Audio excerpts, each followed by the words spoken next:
नमस्कार दोस्तों।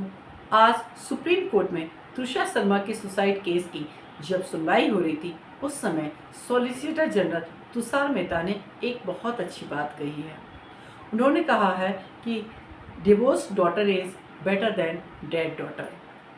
ये एक लाइन उन सारे माता पिता के लिए गाल पे एक तमाचा है जो अपनी बेटी को मरने के लिए छोड़ देते हैं। आप सोच रहे होंगे मैं ऐसी बात कर रही हूँ। नमस्कार दोस्तों, मैं इंजीनियर रानी ठाकुर, एक professional financial adviser, career counsellor और एक एस्ट्रोलॉजिकल काउंसलिंग करती हूँ। इस समय मैं लॉ की स्टूडेंट भी हूँ। दोस्तों, मैं पिछले 7-8 सालों में मेरे पास में बहुत सारी ऐसी फीमेल आई हैं जो डिवोर्स के ड्यूरेशन के जो उनके केसेस थे उसकी वो कुंडली दिखवाने आई थी, अपनी पर्सनल काउंसलिंग करवाने आई थी। आफ्टर जो मैरिड लाइफ उनका जो प्रॉब्लम में था उसके बाद कैसे रिकवर करें, उस काउंसलिंग के लिए मेरे पास आई थी। जब मैं उन महिलाओं को देखी तो वो सारी महिलाएं 498 और एलुमिनी के केसेस लगाए हुए थे, मेंटेनेंस के केसेस लगाए हुए थे, सामान रिकवरी के केसेस लगाए हुए थे। जब मैं उन सब से पूछी, क्योंकि मैं खुद भी एक सिंगल इंडिपेंडेंट वूमेन हूँ, जब मैं उन सब से पूछी कि आप अपनी लाइफ के जो डिसीजन है वो खुद क्यों नहीं ले पा रही हैं, आखिर जिस हस्बैंड से आपकी नहीं बन रही है उस हस्बैंड को कोर्ट कचहरी में इतना लंबा समय आप क्यों लगा रही हैं, आप सेपरेट म्यूचुअल कंसर्न से क्यों नहीं हो रही हैं। एक महिला तो मुझसे बोले कि मैडम मेरे सामान है उनके घर में, और आपको आश्चर्य होगा उस महिला की सैलरी 1,20,000 रुपये आज से 5 साल पहले थी। मैंने पूछा कितने का सामान होगा आपका लगभग, तो वो सामान उस समय जब शादी हुई थी 2.5-3 लाख रुपए की थी। उसका कॉस्ट भी तो धीरे धीरे डाउन हो गया होगा। तो जब मैं उन्हें बोली कि आप म्यूचुअल कंसर्न से आप डिवोर्स लीजिए, तो उनमें से कुछ महिलाओं को मेरी बात समझ में आई और उन्होंने लिया, आज अपना बेहतर जीवन जी रही हैं। लेकिन बहुत सारी महिलाएं इसमें कदम नहीं उठा पाई। तो मैंने उनके पीछे और कारण जानने की कोशिश की, क्योंकि मैं एक फाइनेंशियल एडवाइज़र भी हूँ, लोगों से मिलना जुलना मेरा काम है और काउंसलिंग से रिलेटेड लोग आते हैं। मैंने देखा कि जो महिलाएं होती हैं वो फाइनेंशियल इंडिपेंडेंसी में किसी प्रकार की इंटरेस्ट नहीं लेती। तो जो महिलाएं जो अपने हस्बैंड से जो केस में इतना लंबा समय लगा रही थी और सेपरेट नहीं हो रही थी, उसका सिर्फ और सिर्फ एक ही कारण था, एलुमिनी का लेना।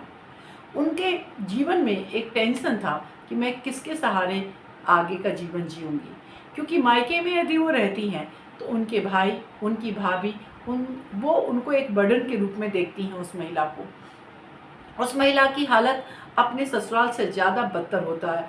भाभी की नज़र में, सोसाइटी की नज़र में, इन सब की नज़र में वो एक दोषी होती हैं। और आज सुप्रीम कोर्ट में चीफ जस्टिस ने भी यही बात कही है कि जो एक डॉटर जो है डिवोर्स के बाद में सोसाइटी, पेरेंट्स और आसपास के जुड़े हुए लोगों को सबका नज़रिया बदलना होगा, ताकि इस तरह से जो जैसे तुषार शर्मा या बाकी लड़कियों की जो मर्डर हुआ है या जो या आत्महत्याओं की हैं, किसी भी कारण से की हैं, ये होना बंद हो जाए।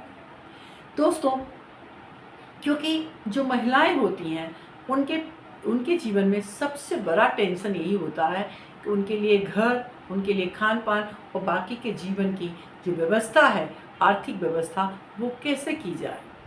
और अब टाइम बदल रहा है, अब पेरेंट्स जो हैं बच्चियों को शिक्षा भी दे रहे हैं, लेकिन शिक्षित महिलाएं भी जो है आत्मनिर्भर होने से कतराती हैं। शिक्षित महिलाओं को जो फाइनेंशियल इंडिपेंडेंसी होता है वो एक करेज होता है, एक विल पावर होता है, वो एजुकेशन पर निर्भर नहीं करता। बहुत सारी ऐसी महिलाएं हैं जो अंगूठा छाप है, लेकिन उन्होंने अपने आत्मसम्मान से अपने जीवन को जिया और अपने ससुराल की किसी बात को नहीं सुना, समाज की किसी बात को नहीं सुना और अपने जीवन को बेहतर कर रही है। लेकिन मैं देखती हूँ बहुत सारी पढ़ी लिखी अच्छे अच्छे ग्रेजुएट महिलाएं हैं, वो डिवोर्स के केस को लंबा खींच रही हैं और सिर्फ इसलिए ताकि एलुमनी मिल जाए। दोस्तों, इस धन के लालसा में अपने जीवन को क्यों बर्बाद करना। आप तुषार शर्मा के केस को ही देख लीजिए, आपकी नज़र में भी क्या ये आत्महत्या होना चाहिए। सॉलिसिटर जनरल की जो बात है वो एक तमाचा है माता पिता को, और तुषार शर्मा के केस से ही इसको समझिए। तुषार शर्मा अपने हस्बैंड जो समर्थ है उसके साथ लगभग 1.5 साल डेटिंग की है। डेटिंग का मतलब तो आप बहुत अच्छे से समझते हैं।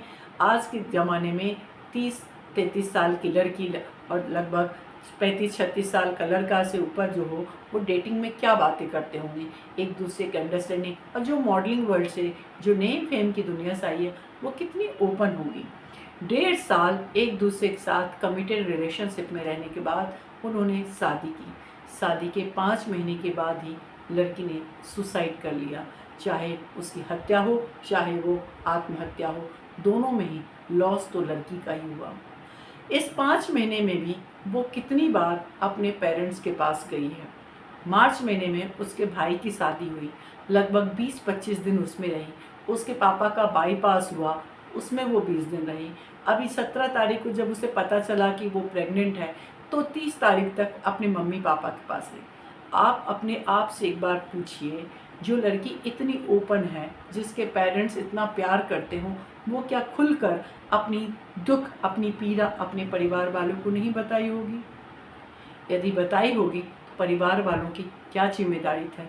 आज सुप्रीम कोर्ट के चीफ जज ने भी यही बात बोली। जब वो लड़की बोल रही थी कि मुझे ले जाओ, मैं नर्क से जीवन जी रही हूँ, तो उसके पेरेंट्स कहाँ थे? उसके कारण को पता लगाया जाए, उसके तथ्य तक पहुँचा जाए। दोस्तों, ये अपने आप में बहुत बड़ी बात है जो आज सॉलिसिटर जनरल ने कहा है। बेटी की हत्या होने के पीछे उसके पेरेंट्स, उसका परिवार और उसका समाज तीनों ही रिस्पॉन्सिबल होते हैं। यदि समाज, पेरेंट्स और उसके आसपास के दोस्त एक हो जाएं, तो कोई भी बेटी आत्महत्या या उसके प्रति जो दहेज उत्पीड़न का केस कभी नहीं हो सकता। समाज करेज देता है, जो पेन होता है उसको झेलने के लिए। यदि माता पिता खुलकर कहें कि जो घर ये तेरे भाई का है, वो घर तुम्हारा भी है। यदि भाई खुलकर कहे कि जो मैं खाऊंगा, जो मैं अपनी वाइफ को तुम्हें खिलाऊंगा, वो मैं अपनी बहन को भी खिलाऊंगा। कोई भी बहन अपनी पीड़ा को दबाना नहीं चाहेगी। लेकिन समाज में होता क्या है, यदि कोई लड़की डिवोर्स लेकर अपने मायके आती है, तो उसकी भाभी, उसका भाई और आसपास के समाज एक पेरेंट्स के ऊपर भी बर्डन डालते हैं, उस लड़की के ऊपर भी बर्डन डालते हैं, और वो सोशल जो है बहुत कमज़ोर हो जाती है। और इस कमज़ोरी के कारण ही जो लड़कियां हैं वो सहती रहती हैं, और जब उनकी सहन बंद हो जाती है तो वो आत्महत्या कर लेती है, या उसे मार दिया जाता है, या वो गुमनाम के जीवन में अपने आप को धकेल लेती है। दोस्तों, थोड़ा सा सजग हों। मुझे आज बहुत अच्छा लगा कि सुप्रीम कोर्ट इस मुद्दे पर खुलकर बात कर रहा है, और सुप्रीम कोर्ट को आगे ये भी करना चाहिए, यदि माता पिता की जो संपत्ति है, अभी अधिकार तो दिया गया है, लेकिन वो अधिकार जब तक लड़की खुद से नहीं मांगती तब तक उसे नहीं मिलता है। उसको अधिकार बाय बर्थ होना चाहिए। वो अधिकार जैसे पुत्र के पास में एक मेंटली होता है, एक सोशल होता है, वैसे ही सोसाइटी कहने लगे कि बेटा, ये जो तुम्हारे पिता ने जो ज़मीन दिया है उस पे तुम्हारी बहन का भी हिस्सा है, और सोसाइटी उसकी बहन और भाई के बीच में बराबर का करवाने लगे। तो जब ऐसा होने लगेगा, हर लड़की इक्वल समझेगी, अपने लिए, अपने परिवार को अपना समझने लगेगी, और कभी भी वो आत्महत्या या आग लगाना या कुछ और करने का काम नहीं करेगी। दोस्तों, आज की सीख हम सब के लिए बहुत बड़ी सीख है। मुझे बहुत खुशी होगी मैं किसी के जीवन में कुछ कंट्रीब्यूट कर पाऊँ। यदि आपके आसपास में कोई ऐसी महिला है या कोई पुरुष भी है जो आफ्टर मैरिज डिप्रेशन में चल रहे हैं, या उनको एक काउंसलिंग की ज़रूरत है, तो आप मेरा नंबर दे सकते हैं। नमस्कार।